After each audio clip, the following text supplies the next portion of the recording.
well-regulated militia being necessary to the security of a free state. The right of the people to keep and bear arms shall not be infringed. Welcome to another edition of Bearing Arms, Cam and Company. My name is Cam Edwards, and I'm glad that you're with us on the program today. All black seemed kind of appropriate, right? Coming up on the show, we're going to talk with Nikki Goeser. I mentioned this on yesterday's program.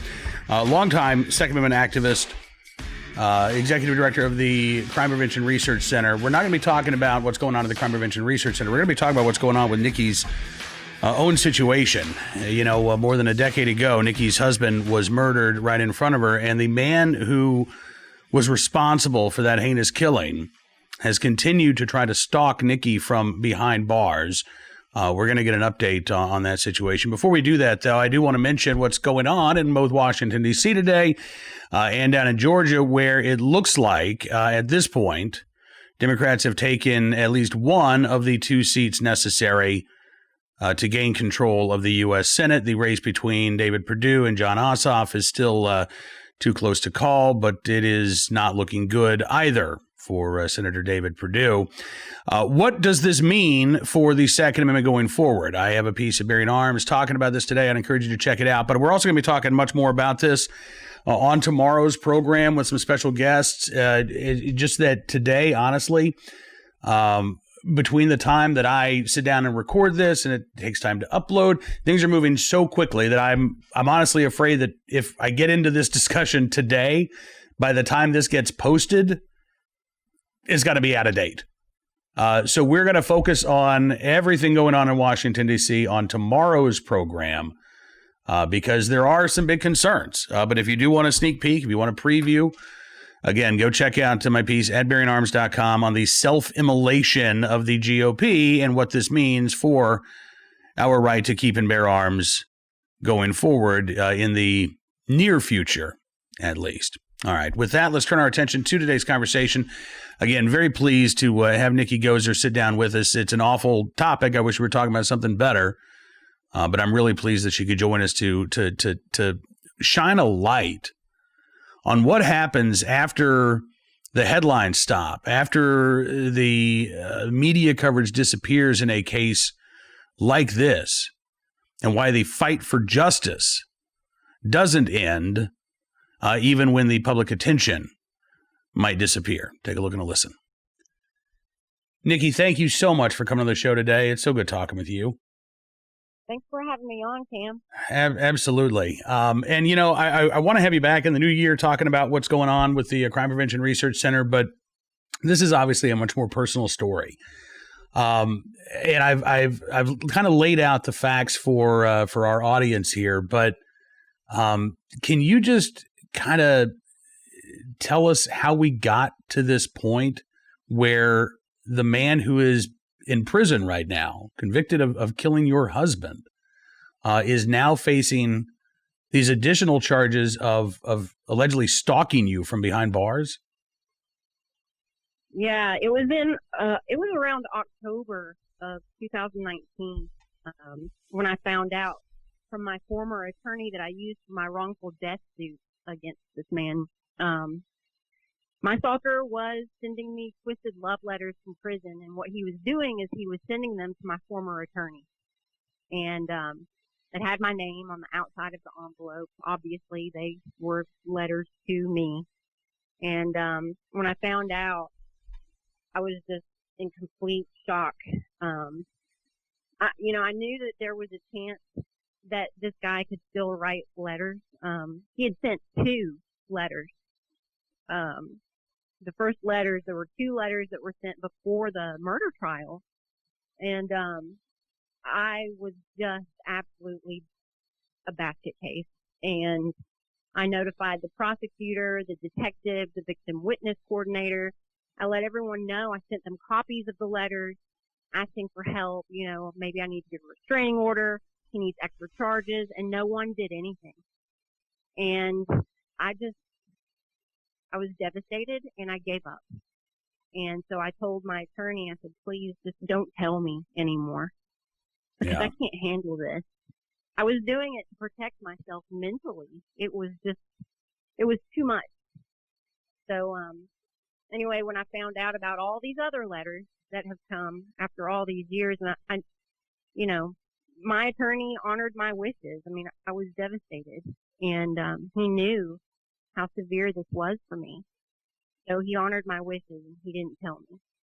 And I called him up because I was working on my book about Ben's murder and what I've been through.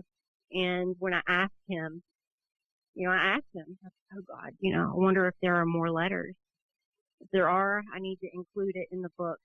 And, it's like it's real mixed emotions. You don't want to know. Yeah. But not knowing doesn't help you in the long run. It hurts you. Like, I had nightmares, couldn't sleep, all the anxiety and stress and this devastation came back, and I had worked really hard to get my life back together. But ultimately, I don't think it helps victims to not know, because you need to know so that you can make decisions for yourself and your own safety. So when you found out that these letters had continued, what was your obviously your reaction you just talked about, but when did you decide, all right, I'm going to fight this? This is not going to stand. There should be consequences here. Immediately. I hired an attorney right away, as soon as I could, and because I wanted it to be taken seriously. Yeah. I didn't want to just go to law enforcement myself and say, hey, here's what's happening, and the same thing happen again where people ignore me. I wanted this to be taken seriously this time, and I knew I would have to hire an attorney to help me do that. And it took a long time. It took almost a year for anyone to really pay attention to what I was saying. I ended up actually having to go to the media. It's terrible that a victim has to go to the media to get people to take this seriously and to help, but that's what I ended up having to do. And you're right. It is sad that's how the justice system works, but or doesn't work. That's how it operates. But unfortunately, that is the case. If you're able to raise that public awareness, and that puts public pressure, and ultimately, it sounds like it did help you go in public and talking to the media about what was going on, because the U.S. Attorney's Office there in Tennessee got involved in this case. Yeah. The Department of Justice has charged Hank Wise with stalking by mail, and it carries a 5-year federal prison sentence if he's convicted, which he will be. He should be, but even, I have to tell you, 5 years is still not enough. I mean, I'm going to take what I can get, believe me, because every year that he remains locked up is another year that I don't have to look over my shoulder, Well, yeah, and because he had gotten, he got 23 years in state prison for murdering your husband. But tell me about this. He's been getting basically good time credits while he's been behind bars, even though he's been trying to contact you. Is that right? Yes. I learned that he's been allowed to earn early release good behavior credits, and he has already earned the maximum amount, which is 3.5 years. And to someone like me, that matters. This is not good behavior. He should not be rewarded with early release. That man should serve his full sentence and then some.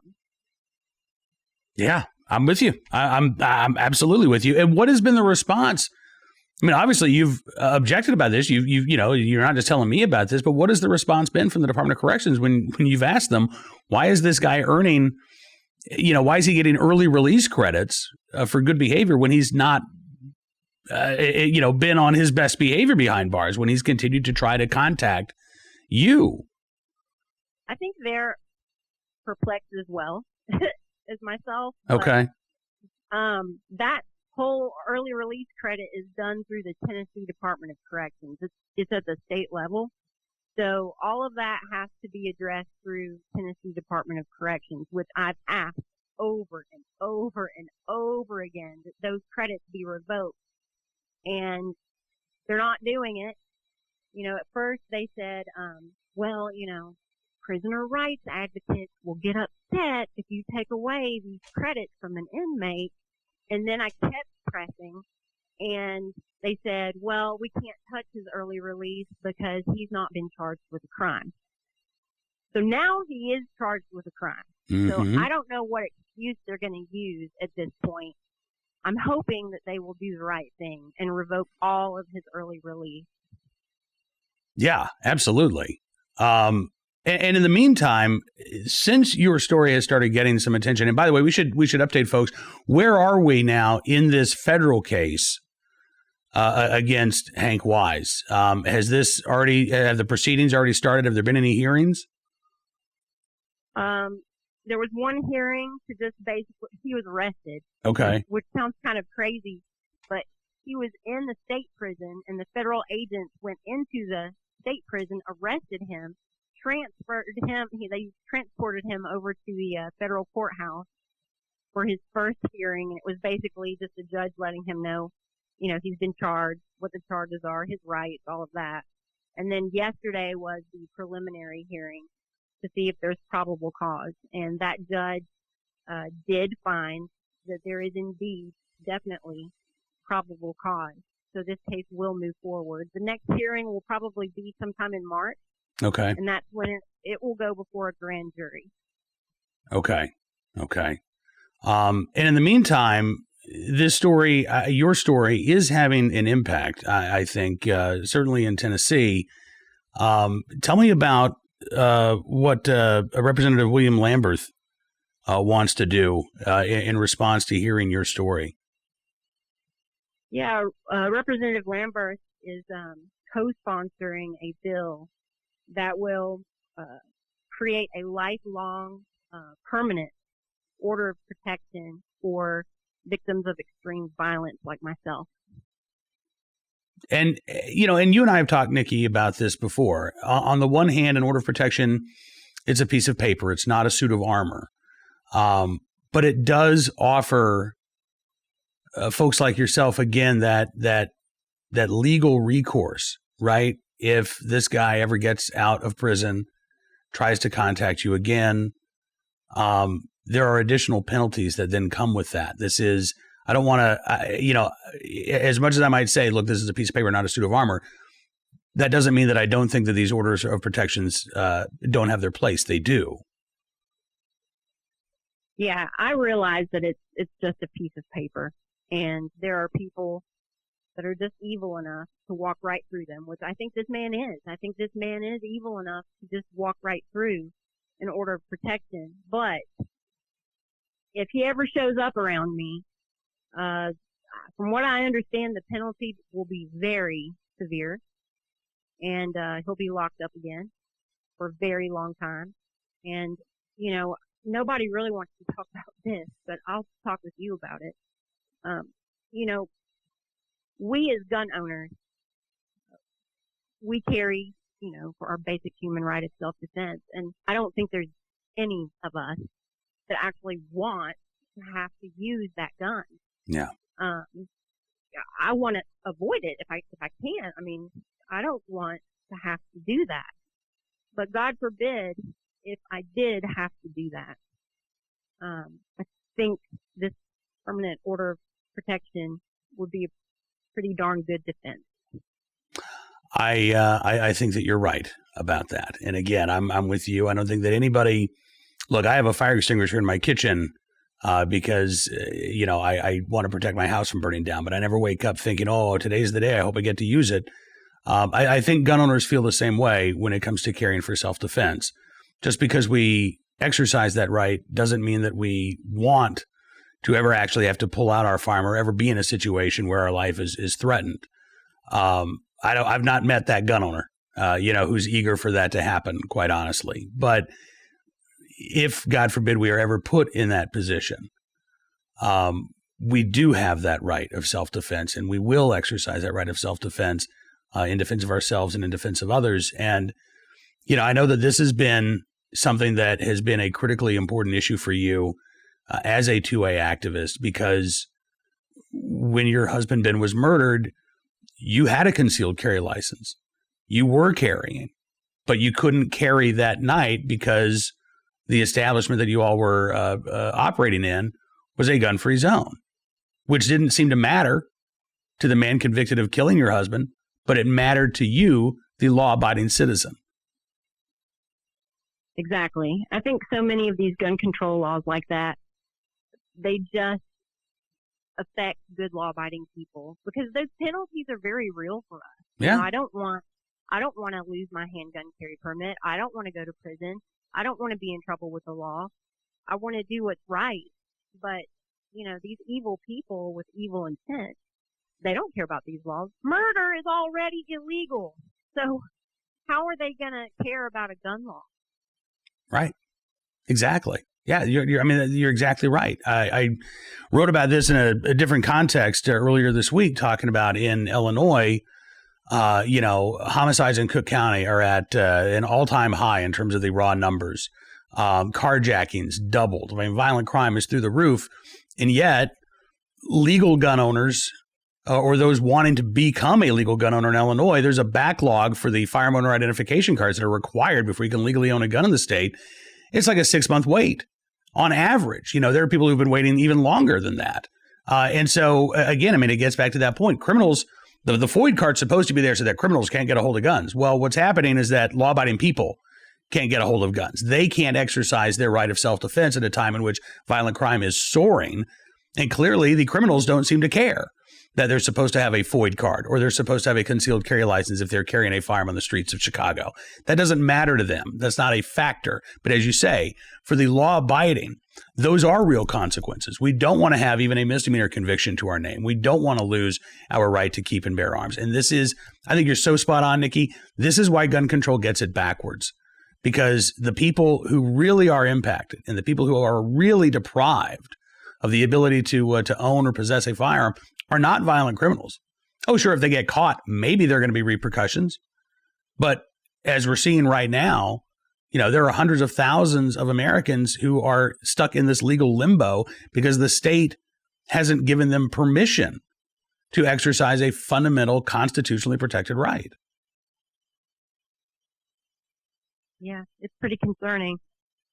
It is concerning. And I know that this is something, again, that you are involved in with the Crime Prevention Research Center, trying to ensure that we've got good data, that we've, got the facts and the analysis to show exactly what we're talking about here. And again, I can't thank you enough for the work that you have continued to do. Your activism has absolutely been incredible to witness and to watch and to support. Nikki, let me ask you this. What do you need from us, the Second Amendment community? Because you've done a lot for the Second Amendment community. What can we do to help you right now? I would really appreciate it if everyone would be nice. Don't be mean, but be nice about it. But contact the Tennessee Department of Corrections. The commissioner is Tony Parker, and just ask very nicely that they completely revoke Hank Wise's early release good behavior credit. Okay, we can do that. I'll find the address and I will include that in our story so that folks can write, and I'll try to find an email as well because that is hugely important. If we can do that, I think that we can put pen to paper. I think that we can sit down and write our emails and show our support for you, Nikki. I cannot thank you enough for sharing your story. I know that this is such an incredibly difficult and painful situation for you. And I know that even talking about it hurts. But I hope that it does some good in raising awareness of what's going on, not just with you, but I know that there've got to be other people in similar circumstances. And, the idea of, well, we got to worry about what the prisoner rights activists would think. Sure. Sure. Think about those folks, but also think about the victims advocates. Think about the victims and their perspective as well. Because honestly, and I don't care if this sounds cold or callous, if it comes down to siding with the man convicted of this violent crime or siding with the victim, I'm siding with the victim. And I have no hesitation to say that. I appreciate that. Well, we appreciate you, Nikki. And again, if there's anything else that we can do, please let us know. I know we're going to continue the conversation. We're going to keep talking, but please give us any updates as they come in. And again, I'm going to do my part to make sure that those polite, civil messages start coming into the Department of Corrections there in Tennessee. Thank you so much. I really, really appreciate it. Well, anytime, Nikki. Nikki Goeser joining us from the Crime Prevention Research Center here in Bearing Arms Cam and Company. I do appreciate Nikki joining us on the program. We're going to keep you up to date on what's going on with her situation there in the weeks ahead. But I'm glad to see that the U.S. Attorney is serious about moving forward here with these charges, and hopefully the man responsible for the death of Nikki's husband, Ben, is going to be spending as much time as possible behind bars. All right, we're going to skip today's good deed of the day, our armed citizen story, our recidivist report. We'll get back to that tomorrow, but I knew that this conversation with Nikki was going to be a lengthy one, so we'll just leave it there. Again, join me tomorrow. We will have much more on the chaotic situation, not only in Washington, D.C., but I think the chaos around the country, what that means for gun owners, the 2A fights ahead, and how best to wage those political battles. Again, that's coming up tomorrow on Cam and Company. In the meantime, don't forget you can subscribe to Town Hall Media. That way you'll never miss a program. Or if you like rumble.com, just look for Bearing Arms Cam and Company there as well. Also, Apple Podcasts, Amazon Podcasts, Spotify, SoundCloud, Stitcher. You can find us there as well. Have a great rest of your Hump Day Wednesday. We'll see you tomorrow. Until then, be well, be safe, and be free.